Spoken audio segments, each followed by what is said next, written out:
honored and delighted to have with us Padma Shri Award recipient, a great plant physiologist, scientist, and former Vice Chancellor of Jawaharlal Nehru University, New Delhi, Professor S.K. Sapori, who is currently a SERB Distinguished Fellow, ICGEB, New Delhi. I welcome you, sir, and request you to invite our inaugural speaker, Dr. R.S. Paroda, for his lecture. Thank you. Honorable Minister Dr. Jitendra Singh Ji, Professor Christine Fire, seeing her after a long time, Dr. Rajesh Gokhale, Ms. Rashi Jain, just heard her, and all other participants in this meeting. It's indeed a great privilege for me to chair this inaugural lecture to be delivered by none other than Professor Paroda, whom I have known for many years, and we always look forward to his advice and guidance. He's a tall figure in the agriculture science in this country and abroad.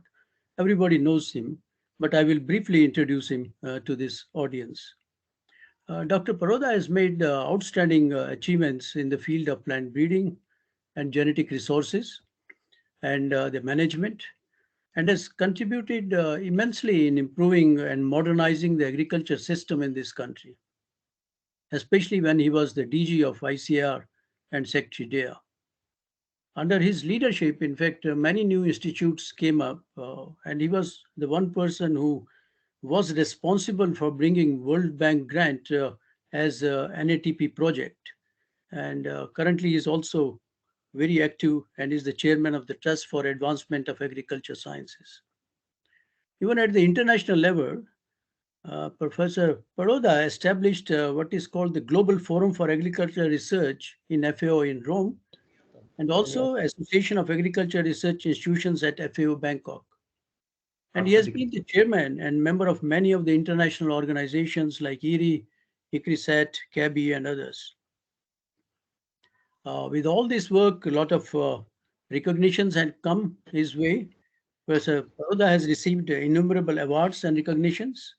The list is too long. I can go on and keep reading it on, but I will just mention a few for our younger generation. He got the Padma Bhushan, he has Rafi Ahmad Kedwai Award, FICCI Award, Om Prakash Bhasin Award, BP Memorial Award, VP Pal Memorial Award, and gold medals of Ministry of Agriculture from Armenia and Vietnam, US Avasti IFCO Award, MS Swaminathan Award, and I can go on and on in this one. He is also fellow of all the academies, Indian science academies in this country, and also elected fellow of Agriculture Academies of Russia, Georgia, Armenia, Tajikistan, and also the World Academy of Sciences. Professor Paroda was also elected General President of Indian Science Congress in 2001 and has received DSc honorary degrees from 18 different universities, including Ohio State universities. Lately, Dr. Paroda has also served as the chairman of Farmers Commission of Haryana and working groups on agriculture and a member Rajasthan Planning Board. There is a lot more which can be said about Dr. Paroda, but with this brief introduction, I will request Dr. Paroda to deliver his lecture. Dr. Paroda, please. Thank you, Professor Sapori, for generous introduction. I hope you are able to hear me. Yes, we can hear you. I have already opened my PowerPoint presentation. Honorable Minister of Science and Technology, Dr. Jitendra Singh Ji, the Secretary, Department of Biotechnology, Dr. Gokhale, Dr. Ashwin Parikh, Dr. Foyer, and all other distinguished participants in this joint workshop, which I consider very important since I myself had been the beneficiary when I started my career as a Commonwealth Fellow for training for 2 years in UK. I therefore appreciate that this kind of partnership is still continuing and many young scientists are being trained. The subject of my today's presentation relating to this workshop is towards secure and sustainable food production. It is in 3 parts. One is the context, the other one is about the challenges that we have today, and the third one is the way forward. When we look at the context, we have come a long way from an era of insufficiency to that of food surplus with a buffer stock of more than 75 million tons today. Our majority of farmers, almost 146 million farm holdings, are smallholders with less than 2 hectares of land, and we are sustaining still 50% of population and contributing roughly around 20% to national GVA. In this respect, the green, white, and the blue revolutions after we became independent and when we needed food and importing it from other countries, we have come a long way. Six-fold increase in food grains, almost four-fold increase in horticulture production. In milk production, we are the largest milk producer in the world. In fish production, almost by 12 times. And in case of export, we are even exporting now rice and wheat, whereas we used to import 10 million tons of wheat per year when I had come back from my postdoctorate research in UK. Reduction in poverty from 70 to almost now less than 20, that is around 17.4%. India's global position is quite encouraging. In rice, we are number 2, wheat number 2, pulses, we are the largest producer in the world, rapeseed number 3, groundnut number 2, fruits. After Brazil, we are the second largest producer. And in vegetables, we are second largest producer after China. In sugarcane, we are number 2 after Brazil. And in milk, I said we are number 1. In meat, we can also attain second or third position in near future because we have the largest number of bovine animals in the country compared to rest of the world. Agriculture revolution had been science-led, and the cradles of success for this revolution had been the policy support right from the top. And that's why I am so happy that our Honorable Minister got time to attend this workshop. And that's what is very encouraging. Institutions and infrastructure, the best institutions, best human resource were created. And progressive farmers of Punjab, Haryana, Western UP, and the partnership for agriculture research and innovation for development with not only institutions within the country, but institutions abroad and international centers like CIMMYT and IRRI, which provided us dwarf wheat and rices. Having said this, we are still having considerable challenges for the future generation, and at present, we are facing now second generation problems of green revolution, factor productivity decline in soil health and water table, especially in the green belt area, nutrient imbalance and nutrient use efficiency is our concern. Increased incidence of diseases and pests. That's what I think is an important aspect of this seminar that you are holding. Under the tropical conditions in which we have majority of our land, the incidence of diseases and pests are also intensifying as we increase crop intensity. Costly inputs. Farmers are finding it very difficult to provide the inputs at right time because of high cost and non-availability of labor. Therefore, mechanization becomes very critical. And overall, there is reduced farm profitability despite all these achievements. And on demographic front, we see that we will surpass China in another 5 years' time. We will be the most populous country. Our population is increasing by 15 to 16 million people per year. That means we are adding one Australia every year, and our food grain requirement by 2030 will be additional 50 million tons, which means we have to produce every year minimum 5 to 6 million tons. The challenges are global for India as well, and we have realized that if India doesn't succeed in achieving sustainable development goals, perhaps the whole world will not be able to accomplish it by 2030. We need to reduce poverty again from 17 to much lesser level. Like in Punjab, we have now 5% only, and in some states it is much higher, particularly in the eastern India. And zero hunger, our concern for uh, global hunger index is a matter which has to be looked into despite all the good production that we have, because it is not the issue of physical access. Now it is the issue of economic access. So how do we provide food to those who are not able to buy it, and then provide the nutritious food so that they are able to have their nutritional security. And when we look at our malnourished children, we have about 40 million children, which is, I think, the largest number compared to any other country, who are malnourished below 5 years of age. So these are obviously the challenges which have to be met despite all those laudable achievements that I narrated earlier. And it's not that we cannot meet it, but probably programs like National Food Security Act, providing employment to the labor through Manrega and other initiatives by the government have to be much more aggressively implemented.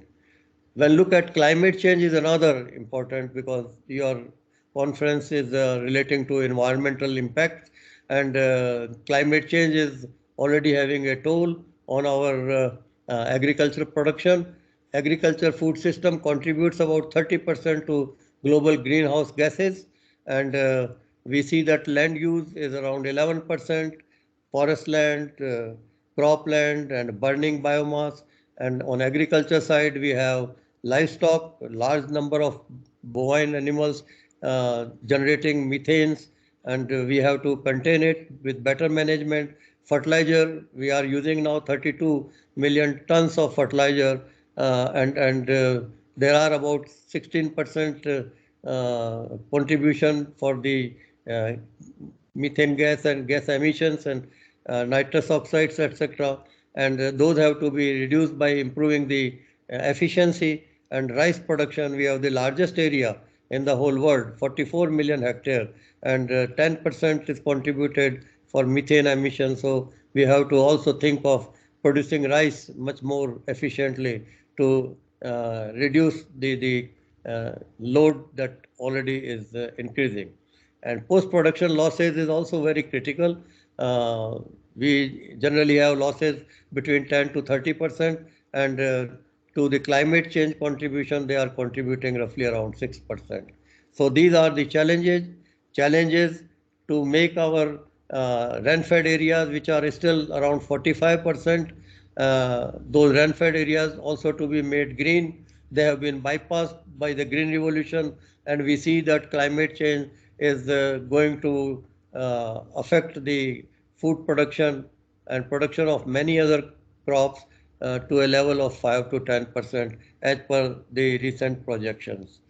Uh, COVID-19 has also given us some good lessons, lessons that we now have to give more attention to food, nutrition, and environmental security. We must sustain the environment more effectively and not overexploit it. And UN Food System Summit held recently has provided 4 pillars: availability, access, utilization, and stability relating to the food system, and food which is locally available. So our dependence has to now be diversified and shifted from rice, wheat, and maize and sorghum, etc., to those of local food systems, which we seem to have been using before, but seem to have forgotten. The key messages are that we have to lay greater emphasis on regenerative agriculture, whether organic farming, zero-based budget farming, or whether integrated organic and inorganic farming, sustainable intensification through conservation agriculture, eco-regional local food systems should now draw again attention, and higher investment on AR4D is critical. And over the last 2 years of COVID, we have added about 200 million people more who are not even having sufficient food to eat. So what is the way forward? In that context, when we look at, we have to definitely address global concerns, which are also Indian concerns, like sustainable development goals and climate change I mentioned. and national concerns are that we need to, and government is having a major emphasis on improving the farmers' income and doubling it at the earliest possible, and also provide possible support for sustainability of agriculture. So looking at these challenges, a committee was constituted by the government in 2019 to suggest strategies and action plan for a secure and sustainable agriculture. I happen to chair this committee, and this committee has given its report, which is available on the website of Principal Scientific Advisor of Government of India and also of ICAR and on my trust. And this report tells about what is required as an action plan for a secure and sustainable agriculture and what policy reorientations will make a difference in future. Obviously, the first focus has to, and this was the also outcome of GCARD, that Global Conference on Agriculture Research for Development, which I happened to coordinate. The first one in 2010 in Montpellier and the second one in 2012 in Uruguay, came out with very specific recommendations that we have to now reorient our agriculture research agenda and keep the needs of the farmer in focus as first priority. And also we have to move from crop and commodity to that of farming systems approach for better sustainability. And the third recommendation was that all countries have to strengthen their agriculture research for development. If they don't double their resources, currently what are being allocated, possibly we will not be able to achieve all these challenges that are before us. So when we look at the farmer first initiative, not the agriculture first, but farmer first, then the focus has to change in terms of ensuring that farmer has good land and healthy soils, good quality water, timely supply of key inputs and technologies on the doorstep, knowledge sharing and efficient extension services which need to be strengthened, and access to credit and low interest rate, linkage to national and global markets, and above all, the kind of respect which agriculture profession desires has to be provided by the society. When I joined agriculture, all other class fellows laughed at me, saying, is agriculture also a science and subject? And therefore, the scenario has changed. Now we have to provide increased support for production processing, because it is not only production now, issue is of post-processing, value addition and linking to markets. And that has to be done through harnessing science, technology and innovation, through institutional reforms and enabling policies. So science for food production would require increased crop yield and income by reducing cost on inputs, improving soil health, organic matter, which is now declining quite considerably in the North India, and water harvesting and water use efficiency. We are really exploiting water to a greater extent, and then we have to go for resilience in agriculture through farm mechanization. And as I said before, we need to diversify agriculture for better sustainability of our farmers through horticulture, dairy, poultry, fishery, agroforestry, whatever are more appropriate for a specific ecoregion conditions. And post-harvest processing and value addition, we cannot afford the losses to the level of 10 to 30%. So storage, processing, cool chain, also value addition, and linking ourselves to market, not only within India, but the global markets. So towards secure and sustainable food production, now there are 3 P's which have to be looked at. We need to continue improving productivity. We make sure that we provide those technologies by which farmer doesn't have to pay more on the inputs and still have profitability and permanency, that whatever our natural resources are not overexploited. In that context, we have so far been very successful in having unipillar approach, using high yielding varieties and hybrids of crops, and that is through germplasm improvement and biotechnology. But now we have to switch over to integrated natural resource management as twin pillar, and the third pillar, which is again very important because of the access to the food that we produce, and make sure that it is available to all those who need it. So policy and socio-economic development. Uh, and unless we have this paradigm shift, possibly we will not be able to accomplish what we want. Coming to the innovation side, those nations which have technology capital, and if that is scaled with relating to its higher output and greater expansion, uh, the countries which are not having emphasis on innovation have lagged behind, and those which have given high emphasis on innovation and invention capacity have provided also the legal systems for intellectual property and have got better extension and education capacity for human resource. They have progressed much faster, and in that context we need to harness science for new gains, new science, new science, GM crops. I will come to it shortly.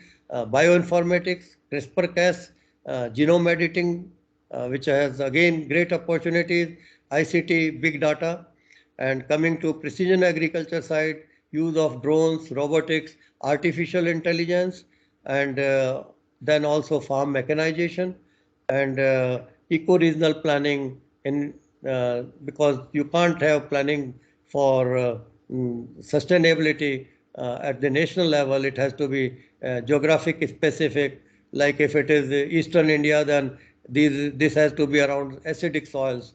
So improved soil health, environment, and sustainability. And all these will not be possible unless we have an environment, an enabling environment for the private sector, and have public-private partnership, and also have intellectual property protection laws in place which are implemented for the benefit of both producer as well as user. Scaling of the innovations is very important, and we need the disruptive innovations. There had been innovations like dwarf wheats and rices gave us green revolution. After that, we started realizing when I was in the ICR that in 1980, USA was harnessing about 7 tons of maize productivity, and in India we didn't have even 1 ton productivity by 1980.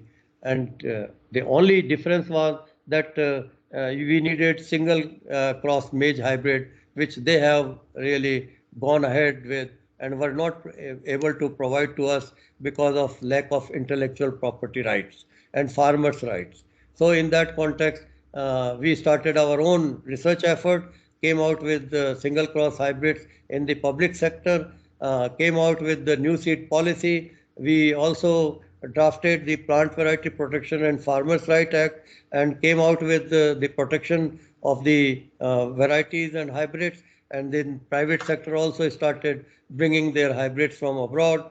And in 1 decade time, we doubled our maize production. And I still believe that another next decade we can further double it if we increase more area under hybrid and have an aggressive mission mode approach. And the highest growth rate today is in maize of 4% compared to other cereals. BT cotton is a success story. It is a GM crop. This is the only GM crop which India has approved for commercial cultivation. I myself was at that time very keen to facilitate the process, and my colleague from DBT, Dr. Manju Sharma, was also very enthusiastic about it, and we ensured that there is proper regulatory system and for testing and its release, and fortunately it was released. And then what happened? Area was never more than 8 million hectare in cotton. Now it is up to 12 million. Cotton production has almost tripled. Pesticide consumption has been reduced by 40%, which was maximum in cotton compared to any other crop in the country in agriculture, and many farmers were committing suicide just because they were not able to pay back for the pesticide that they were using because crops had failed. And income of 5 million cotton farmers has increased, and we were importing country for cotton, and now we are an important export cotton exporting country, fetching around 4 to 5 billion US dollars annually. Genetic enhancement is still important. We need innovations in genetic enhancement. GM food crops, maize is there, soybean is there, canola is there. They are all available at almost 200 million hectare area is covered globally under these crops.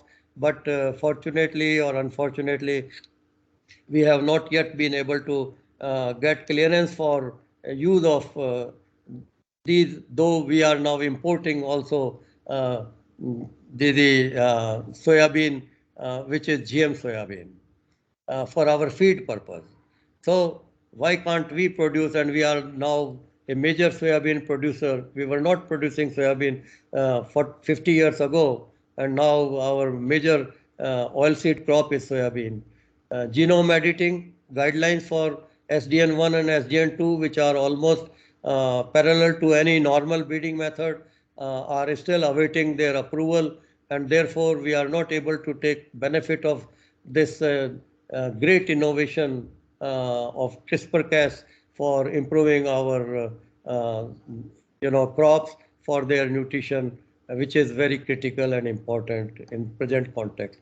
Biofortified crops, rice, wheat, maize, pearl millet have been already evolved, but they would require policy support because unless there is better price for them, for their better nutritional value, I think farmers will be at disadvantage.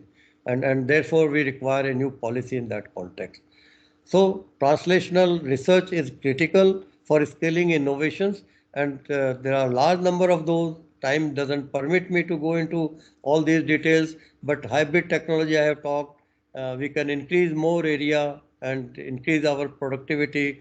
Biotechnology, GM crops are all there available, but we have to see that we have enabling environment for their use, and there is no report anywhere so far of any adverse effect on human health with regard to use of GM crops in other countries.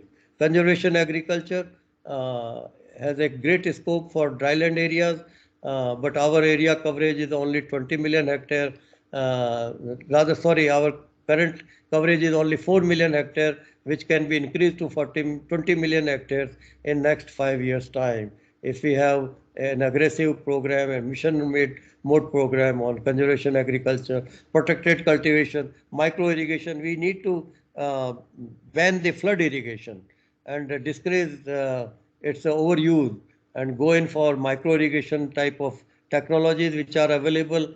Bioenergy, biofuel, sugarcane, we are the largest sugarcane area, and in maize, US is using almost 25% of maize for biofuel production, and Brazil uses sugarcane for ethanol production and running their cars.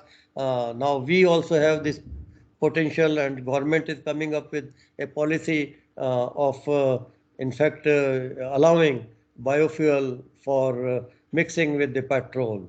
Biofortified crops, I have already mentioned, and ICT for knowledge empowerment, because what farmer needs is good knowledge. Biofortified pearl millet are available from ICRISAT. This is from NABI, the institute which is hosting this conference. I had been the chairman of the research advisory committee for last 10 years, and this is now awaiting for its commercialization, but cannot be unless there is clear guideline and approval by the government. So who is at loss? Our farmers, our children who require better nutrition and require higher carotene, vitamin A content, and many others like zinc, iron, and so on. There are varieties which also need to be promoted, which are what you call is herbicide tolerant. But herbicide tolerant varieties, if are not available, then direct seeding of rice will not be possible. And we want to reduce the methane emission through rice cultivation. And in that respect, unless we have a policy for going in for herbicide tolerant varieties for release, possibly this also will not be available to our farmers. Addressing climate change. Uh, we are very fortunate that compared to other countries where 2020 is the target, our country has fixed higher targets. And thanks to our Honorable Prime Minister, that these targets were 35% for uh, reduction in emission intensity and clean energy by non-fossil fuel sources by 40% as against 20%. And we are on track for both of these. But we simply have to also look at the third one, which is the carbon sink. And we don't have more forest with us. So therefore, we have to go in for another alternative options of carbon conservation agriculture and agroforestry. Prime Minister in the last COP26 in Glasgow made these laudable, I would say commitments, and I'm sure India will be able to achieve all these in near future. We have the technology of conservation agriculture. There is no need to burn the rice straw, but you need to have the technology scaled by taking it to the farmer's field, by making the knowledge available to the farmer without any dissemination loss. We have to go in for micro irrigation, even drip system for rice cultivation, which was never thought is now possible. And we have to go in for improving the nutrient use efficiency. We are using about 136 kilograms of nitrogen as against 300 kilogram in China and 200 kilogram in US. But in US and China, the efficiency had been earlier much higher. But now when you look at China and India, both have efficiency of only 30%. So which means 70% of nutrients which we are using are being lost. We just cannot afford it, and therefore we need to go in for the decision support systems, new approaches, use of science, use of liquid nitrogen, banning this kind of broadcasting system, and only having sowing through seed comforted drill. And for all this to happen, for scaling these innovations, our extension system in the government machinery is quite weak, and farmers now need in secondary agriculture, specialty agriculture, and for that we need now better extension. We need to involve youth. Luckily, India has the largest number of young people between 15 to 25 years of age, 200 million in rural area alone. We need to make them job creator and not job seekers through methods of extension services as extension agent or through as entrepreneurs, or to be providing the inputs, so input and service providers. So there are options, there are opportunities. One can increase area. Now in protected cultivation, after 20 years which we started protected cultivation, our area is only 50,000 hectares. China has 2 million hectare area. Now when we will have 500,000, I think another 50 years, we need to be very aggressive, and from these you can increase the production as well as income both substantially. But you would require better technology and the support, and the farmers have to be linked to the market. Government has taken initiative to link farmers to the market. Somehow we have to still wait and see the kind of reforms that are so necessary. Otherwise, we will be all left behind. Biotechnology for value addition, food industry, feed industry, ethanol industry, and value addition like millets. I come from Rajasthan and used to eat when we were young pul millet and maize, but now everyone is eating only wheat or rice. We have seem to have forgotten, but when you look at the quality wise, and nutrient-wise, they are much, much better. And I think COVID has provided this lesson to look for food which is better for not only health but for immunity. And in that respect, we need to now look at, and institutions like NABI have great opportunity. So at the end, I would like to just say that reforms towards secure and sustainable agriculture would require uh, priority for scaling innovations. We would require incentives linked to good agronomic practices, no subsidies, but incentives.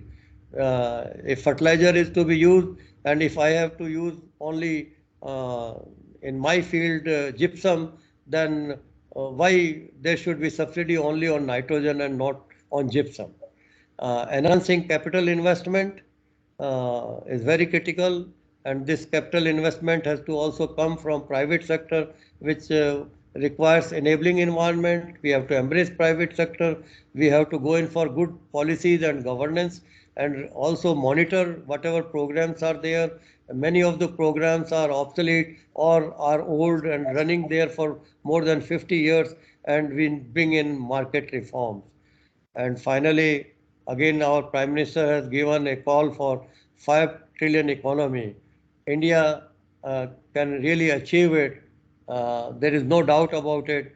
And from agriculture, I feel that the way options are available, if we have right policies and programs and properly implemented, or the recommendations which are given in the report to the government, if they are taken care of, we will be able to increase our contribution to 20% and at least 1 trillion to the 5 trillion economy in next 5 years' time. So finally, towards higher food production, good nutrition and health, we have to all work together through partnership of this kind. And I would therefore like to end here by thanking the organizers for giving me this opportunity. And I wish I could bring before you the background with regard to what Indian agriculture has done, where we are, and where we need to go. Thank you very much. Uh, Thank you. Thank you very much, Professor Paroda, for such a illuminating talk. As always, I think we have heard you earlier many times, and you have brought out very importantly all aspects of what's the present situation, the context from where we have to move forward, the challenges that we have to face in agriculture system, and the way forward. And in the way forward, you have given very brilliantly the different aspects, both from research perspective, from the policy perspective, and some of the initiatives which both scientists and the government will have to take in order to see that the issue of food and nutrition security is taken care of. So we really thank you for this wonderful lecture you have done.